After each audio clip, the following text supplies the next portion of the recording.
क्योंकि उन्होंने अपने जीवन कल्पनाओं को शब्दों के माध्यम से इतना बड़ा आकार दिया। जब भी मैं गोपाल दास नीरज के बारे में सोचता हूँ और उनको मनन करता हूँ, उनका चिंतन करता हूँ, तो मुझे हमेशा लगता है कि उनकी हर शैली में, हर शब्दों में जीवन का यथार्थ था। रोमांस से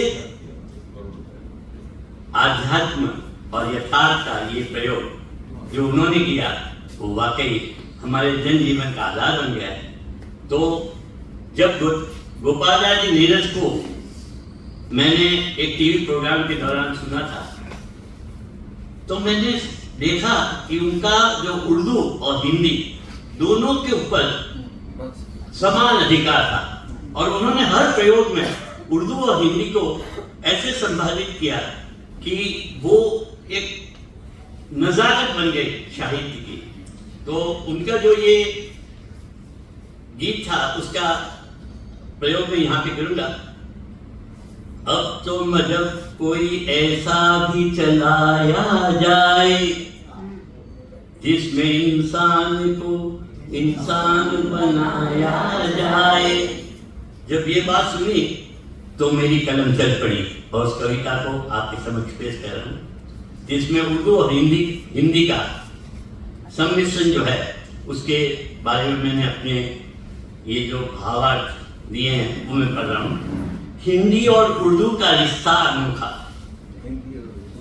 हिंदी और उर्दू का रिश्ता अनोखा, जैसे एक नदी के दो किनारे हो। क्या बात। जैसे एक नदी के दो किनारे हो, जुड़े हुए मगर अलग अलग, जैसे सुर और ताल के सहारे हो। क्या बात। हिंदी है सीधी, हिंदी है सीधी सरल अपनी सी, हिंदी है सीधी सरल अपनी सी, जैसे माँ की गोद में सुकून का आलम। क्या बात। उर्दू है नाजुक सजीली खूबसूरत। क्या बात। क्या बात। फिर उर्दू है नाजुक सजीली खूबसूरत, जैसे चांदनी रात में 30 पर एक महरम। हिंदी के शब्द में गांव की महक, हिंदी के शब्दों में गांव की महक, मिट्टी की खुशबू खेतों का रंग। उर्दू के लफ्ज में इश्क का जादू, उर्दू के लफ्ज में इश्क का जादू, शायर का दर्द और नगमों का संग। हिंदी कहे प्रेम सरल और सादा, उर्दू बोले मोहब्बत जैसे एक वादा। क्या बात। क्या बात। हिंदी में सीधेपन का आलिंगन, आलिंगन। हिंदी में सीधेपन का आलिंगन, उर्दू में शायरी का सौंदर्य हर वादा। क्या बात।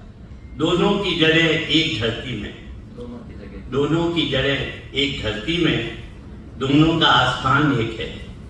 दोनों की जड़ें एक धरती में है, दोनों का आसमान एक है। फिर क्यों इन्हें जुदा समझते हो जब दोनों का सफर एक है। तो क्यों इन्हें जुदा समझते हो, दोनों का सफर एक है।